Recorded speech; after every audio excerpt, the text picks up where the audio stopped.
to that ex-convict, to that ex-con, bring his attention here. Where no where on your ball. I said is nobody. Ex-con, you are nobody. Ex-convict, you are nothing but idiots. Well, if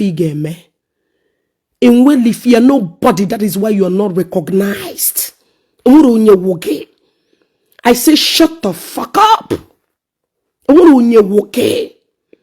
You are nothing but an ex-con. You are nothing but a useless man.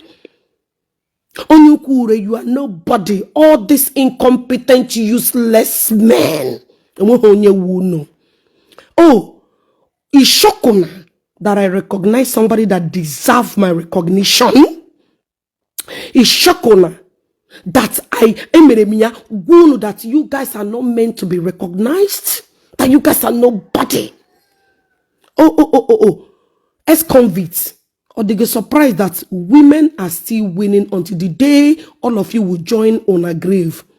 Women about an election. Now Ogechi is recognizing the only woman that wants to be recognized, Marian Justice.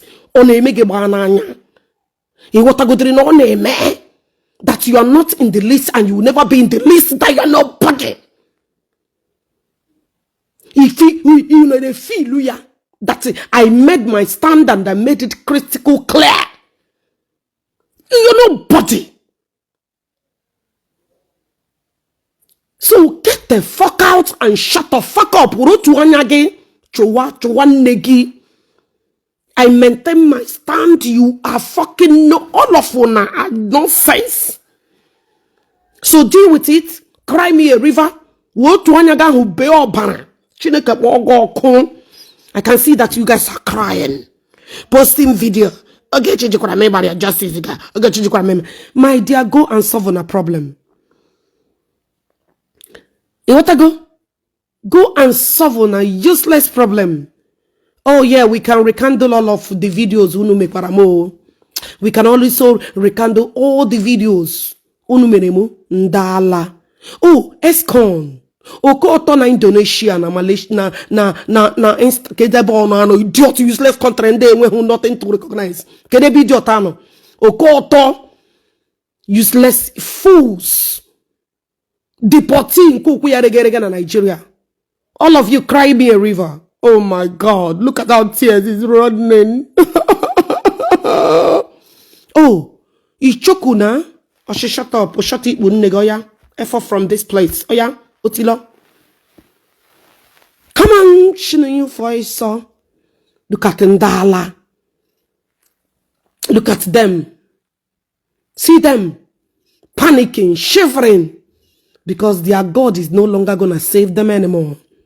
The queen that stand and protect their empty ass is no longer going to stand to protect them.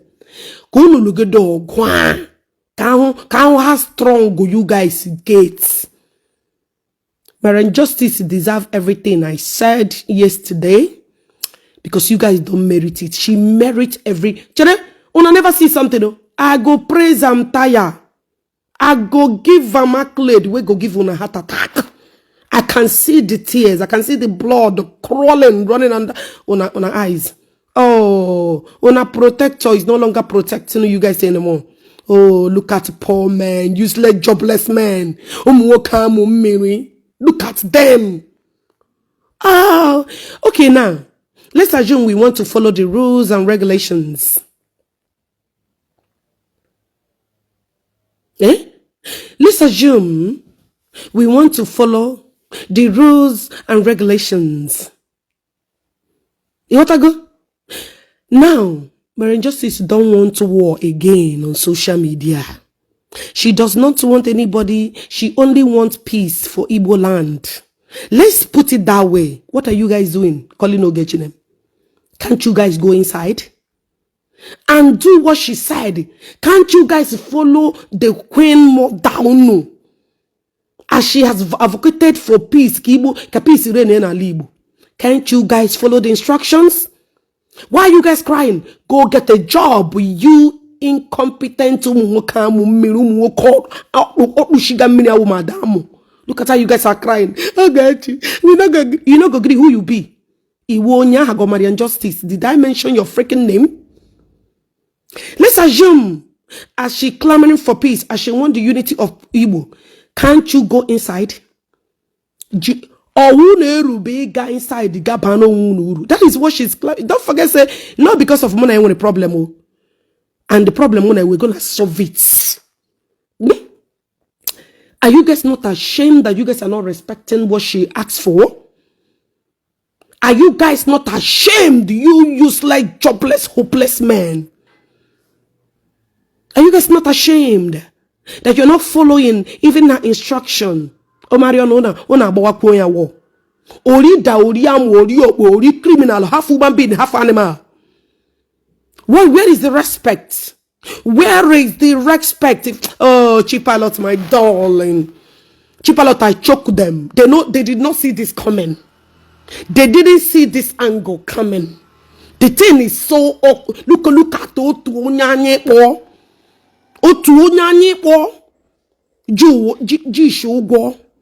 useless thing. I heard that you came out. I don't watch you. You're nobody. You remain nobody. You can never amount to anything. Marian Justice, we make peace. We will make peace. You know? You should know. Escon. I heard that you came out this morning. I don't listen to you. People are telling me, I will not watch you. You're nobody. You don't watch me watching. But at least you can watch me. And you listen to what I said. Now let me repeat it. You can yopem. And I still maintain my stand.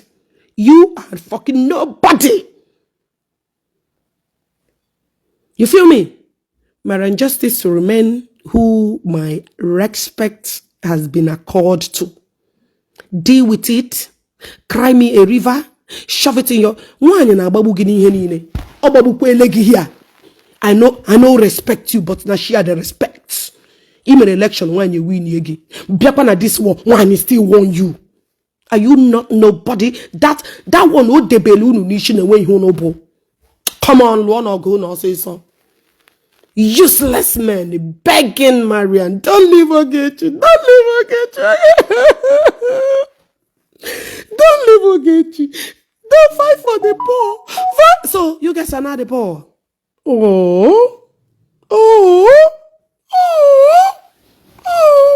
Fight for the poor, Marian Justice. Don't leave. This woman, she's pretend. Are you guys not the one that deceived the woman? She got into what she knows nothing about? How many times could you bury the woman a war? How many times? How many times have you ori criminal, ori koto? Escon. When you and the only millina wani kana waje park, only in a leak ni uya. Now I ask you, we better another station. Why didn't you write your own petition? Where were you? You ran away. You ran like a rat. Kebia under Marian Justice, Kebia idea. No, I will disappoint all of you. You want to go? When I feel cry never start. I go choke una. Una go feel peace has already been established. It has been underground working stealth. You want to go? She only want peace. She only want peace. And peace she will get. I will promote. But I'm just saying I don't ask her for money. She know I don't ask her for. Oh man, she knows. Ndala. Mommy. How many of you how many of you came out to insult her? Even Google that he many money so cool. You want to go? Even many money so cool did not respect her. The woman in 100,000. The woman has supported her. The woman in bem shishi. But women don't go ego rice. How many times? You see what she's gonna be feeding useless men? It's about time she move on. Fight her on a bottle. Leave her alone. She's no longer spending money. She's no longer gonna feed Umabara. She is what She's in her class. She's not even in. You guys are the lowest of it all. She mingled around with Nuzan City. Without it, she's one of the women. You honor, you respect, you show. She belongs somewhere. She does not belong in the garbage. Useless man. Dala. Bunch of useless things. Bunch of idiots. Na koeri. You want to go? She cannot feed you guys anymore. She cannot waste her money on nothing. What are you a man? Thank you for your word of wisdom. You are a man. Marian Justice, is to see who genuinely love you is Idewata. Idewata genuinely love you. Number one, Idewata know they beg you for money. Idewata does not say, give me money. No. That is people that love you genuinely. Leave all these idiots that are fighting because of their miserable lifestyles. You want to go? They want Marianne to get to Ogechi head. No. She's a sister. She remains a sister. Make gonna go fight on a fight. She's also one in the Make gonna not forget though. Okay, I will stop all this nonsense. Oh yeah, F out of here. You see how when they come, they look for trouble. Then they soon with the trouble, don't I go carry on a useless life for be on my platform. Look at all Google. How much did Marian Justice spend? She collected insult because of you, but did you value her? Now each other justice, each other value ya. Come on, get out or say so. We know all on a strategy. We know all on our failures. When you don't value a woman, all because of you, because that woman needs you from me, because of your useless lifestyle.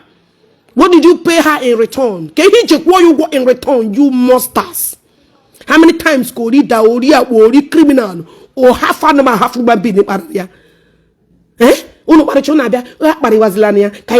Justice. She knows that you guys don't love her. It's all about one thing. Go with the what you guys don't have. What you guys cannot obtain. You guys don't love her. How many times?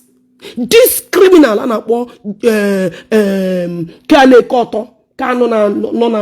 Indonesia, haven't he insulted by injustice before? He has. After all, he collected money from us and keep insulting that woman in our group, in our presence. Threatening to war her. You guys are only need her for something stupid. You guys don't value her. I am the only queen that values her. She knows. Forget say me and I'm you guys only want to use her to achieve in an idiotic way. If you not like, make on go dig video. Those ones are over. You guys can only use it to manipulate idiots. Make I give you one, let me warn all of you. You see all of you, eh? And we go to remember case mad like this. I get delete generation. Make una no try more. The reason why I'm telling you this, Ogechi we go to Kuyana Azuo. Mariam will tell you, and we go to people. You gotta go. But who know two no day, who motion way who no passitara. Who no one barrier the woman. Nobody go remember una. Nobody go remember una. So make una no even try to insult her. The only good thing he gave me, praise her. Worship her as you normally they worship her. No fuck up, because your own case. No just triumph. Ya rupa nge no keno. Ya rupa level no keno. No just triumph. Worship upano yao. No if you say Ogechi don't do, you don't do. Don't try ya you are you. I get deleted generation okay. I got down and what the hell no pim or wim. One you dokwa. One you wukwe. One you wanjim. Don't try more. No try more. Gine zusupala. No just try it oh. Ya ropa fake unu ne fake oh. No fucking try it. Just allow her to make her decision. Forget her. Move on with your miserable life. She got things going for her. She's not useless women, useless men. She gets kone. You know, be matao. Stay clear. Okwa shop objects. On her daddy, bad daddy. Even she belittle herself to associate with useless men. 100,000 100,000 on social media. She has fed all of you. Onyena orida o fidile. She has fed Dukana or Kane Koto. Professional Koto drunker. Jere Malaysia with her pastor.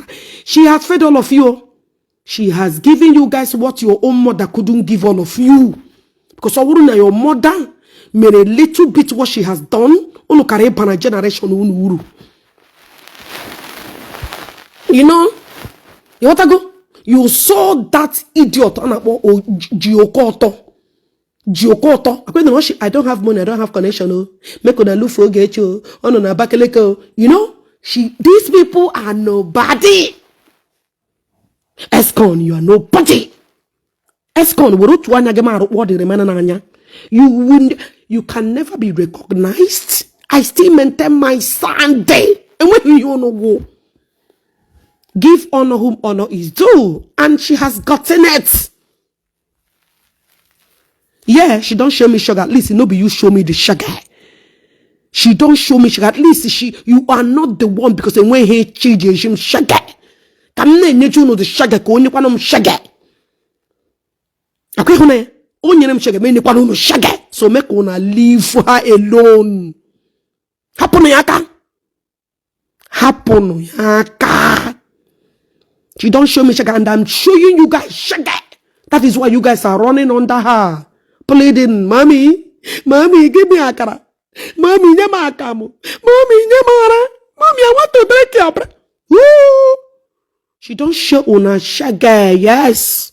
Ejinam sugar, yeshikwanum sugar. Sugar plus sugar equals to sugaristic sugar. Dala, bunch of animals. Idiot, empty. Thank God. Nkano na Vietnam. Connection. To know that no lives. They got nothing. They got nothing. You want to go?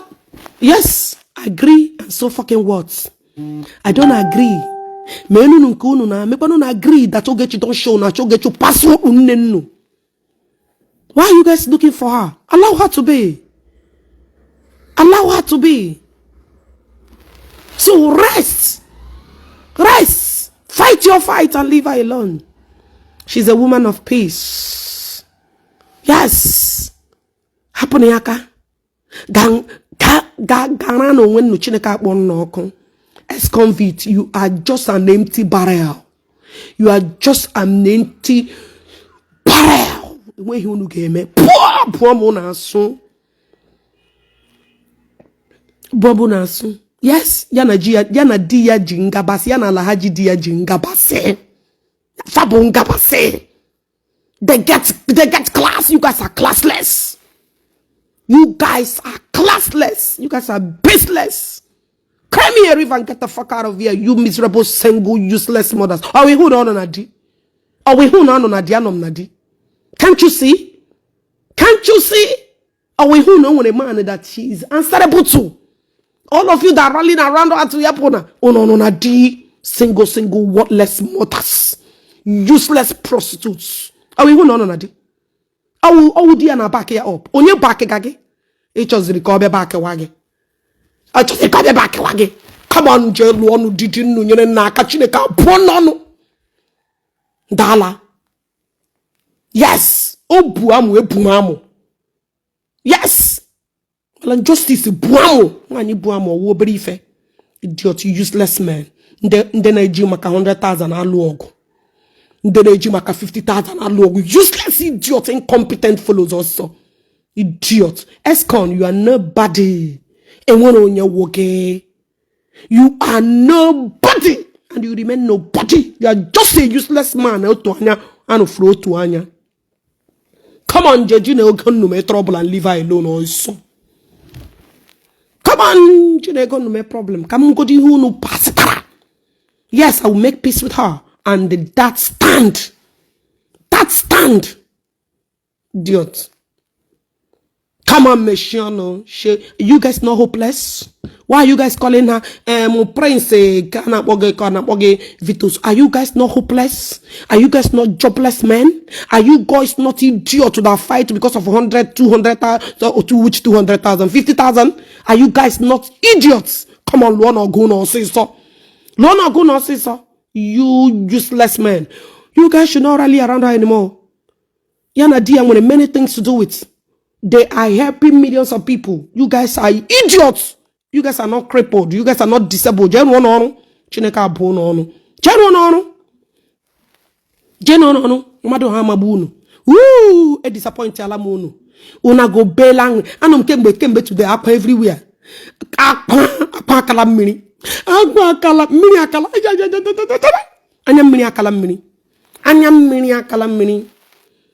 Idiots. Let me block you for even commenting that. Oh yeah, fuck off. Your generation wipe entirely for mentioning transgender self. You can recognize the thought transgender. You can't recognize that idiot. Come on, get the fuck out of my platform for commenting that idiot. You can equally recognize that this is a transgender or this is a man, a person that I cannot recognize whether a human being or one animal. Some people you can even demonstrate them that they are human being or one animal.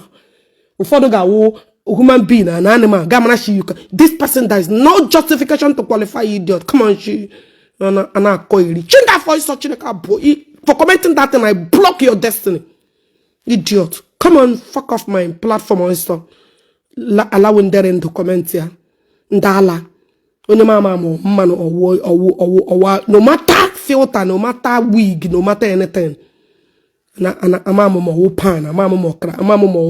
pan. Come on, get your useless life out of here, Iso.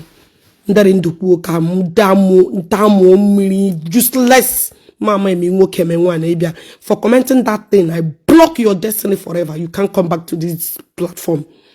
So soon be a commenter get Chineka Dala. So, my dear lovely people, yes, mini akala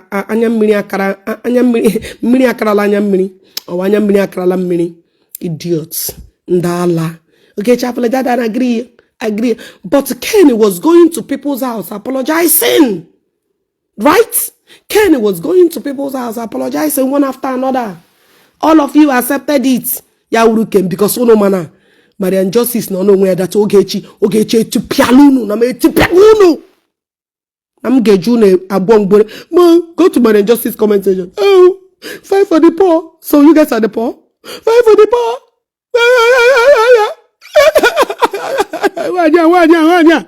So you guys know Ndala. Let me tell you, people that place call are bigger than Generation Uno. So why would I neglect their call and listen to fools? Neji come 100,000 alog. Ndala. Owumbo can have 100,000 logo. These people are devourers, hungry, useless men. And wunu habara. One potano kamunu unu meya. Ashimuno potano. Happen Marian Justice aka. Lapuni aka. Potaziano no boka itiri enu ya. Dala. Potano. Kani kwetono ya. Apuni the many. Yes. Potaziano no bo. Kani tie ya mpoto. Dala. Useless people. Or forgive only who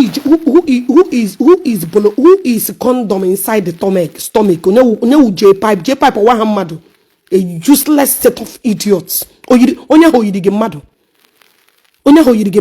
Come on, don't comment that. Comment that forgiveness again. Chineka wogoku. Idiot. Ndala. Lo potano zion lo no diogo. Potano. Lapon the woman aka. After all, feed you, no, she have fed that useless J-pipe. She na bebe me Ogechi rights. Oberana station. on call Ogide Marian Justice na boya ya gali eba hit ya na-esu ya ebe oboga Marian Justice na boya Mariam bia biko emena na boya. Could you guys do anything? Were you guys able to do anything? They were on the idiot was on the phone calling Miriam. Mama, come on, mama, I don't catch her, mama, please pick up phone. He nearly lost his mind that day. They were calling, panicking, bacho and manually Nika. Apoga Miriam. Miriam is not on a grade. Make on a fight. You guys, after all, Marian just know they make money on Blue App. Una they use them, they barala view ne riego. Ndago bunch of useless motherfuckers. Dala. Bunch of fools. Na chonye mbo hageji serembo. They are only after making money with the woman's name. When make his Lego got on, go and look for job. Amado ha mabu unu choro nyege mwetere unu ushi Ogechi. Fight una battle alone. Amado ha kubu unu. Dala. Nda dodola unu amuna nwanne mekpe jela o. Ama nwanne mekpe jela. Ya.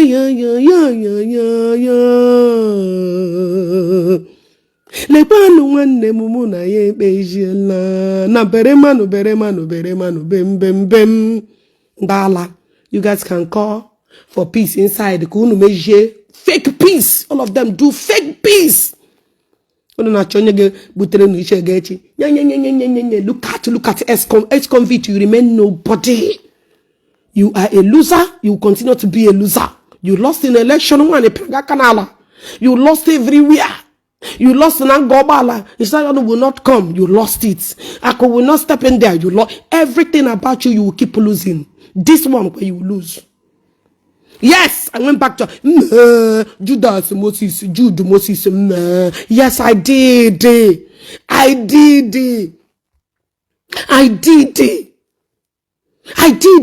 Man. Yes, I know you chokuna. Yes, I did. And when you kuna my apology. So why would my own chokuna? And when you kuna riobike. And when you kuna riobiko, we're sorry for calling you thief. Is it not to read a half woman being came out and apologize to Okoto Viretanam? Sorry for calling you nyash. Una unobiuna. So what on why una pen about my own? Why my own would depend on her? What I go? Julie money here poor with all these masters. They are poor with them. Mommy, you know, within them, these people are useless. Daddy empty. I mean, they tell you. All of them have been around this. Daddy. Mariam, my lovely, beautiful, outstanding, elegant. One who ya will go do now. Even said, go to get no, I wouldn't make it frustrated. Let me block you. Your mother that get back to you is fucking frustrated. Hold on. Come send you where you belong. Go, fuck off. You want to go? Your mother that get back to you because all the niggas gonna go for you wouldn't be looking for who to Ogechi every day. Ogechi, I got you because you have nothing to offer. I will not marry because she's very occupied. Oh, why you not doing many things that she's doing? She's not on a grade. Because unewe career. They are frustrated. Oh, we want to do man be a quote to yapo. On a page every time. Ogechi. To show that you guys are jobless. Maria Nulemano wani marama onyoma. Wani dema onyoma. Don't associate, don't mingle around with that. They are not your class. Hungom level, okay? Hungom your level. They were on level. That's why they are crying. That's why they want to tell you, oh, this is what I want you to do. They look at an idiot. Let me tell all of you what she wants. She wants peace to reign in Igbo Sabbath space. Now, you guys should respect her. If you guys love her, If you guys really love her, if you guys really respect her according to the fake love you guys been sampling to her, you guys should respect her decision that she wants peace. If you guys love her so much, you guys don't value her. You guys do not respect her. It's all about it's all about who use Ogechi.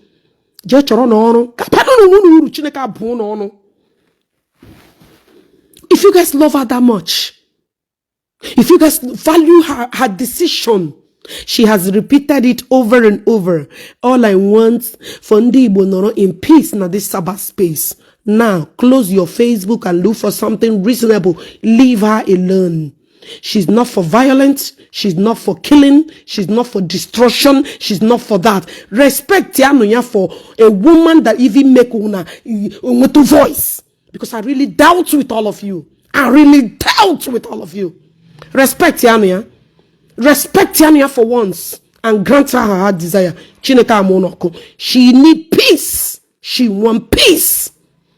You demons. Okay, let me block you. I may not do Cheweregi. Oh yeah? Otilo. Fuck off. She don't humble me and I don't humble her. How about that? She humbled me and I humbled her. Somebody must humble somebody. How about that? Say, person humble me and I humble her. Come on, Jesus. Come on, Jesus. Respect her. At least, mommy. She want peace. She want peace. Your peace. I don't know how much you guys value her. Yes. You couldn't your peace. I don't know how much you guys value her for once. Ego ya ni nuriri. Ego ya ni nuriri. Respect her for a second. You guys are Ndala. Go and look for banana no for once. You know your peace. Yes. Kudo. Then among all Igbos. She says she will bring peace. We tell you the peace ka foyan. Ndala. Ono chọrọ iji ya bịa gbaba ono commit a crime akpọma ya. Look at the plan gacha egwu Ogechi acid. Otu ihe na Maria Ndini. See, let me tell you. You see all these idiots. You see all this hopeless thing. If anything happened to Ogechi in a legal way, then go call am say na she. You go see. Then go call am say na she. People get bido na power ya hojo. No. Bruno dia hojo alone. Happen ya aka. She's no longer interested in a mess. Respect to God in this Igbo community. Why can't they go and look for exactly? Keifeji fa keifeji nketong. Kini maruna na banunuru. Japana no unuru na akpomana ya. Onwa ino na di. Onwere omo. Onwere family. Onwere friends. Onwere mother. Onwere friends and where we shall. Thank you for watching this video. Please subscribe on this channel, share this video, like and comment. Drop your thoughts on the comment section. Tell me what you think about this video. Subscribe, share. Thank you for watching. God bless you.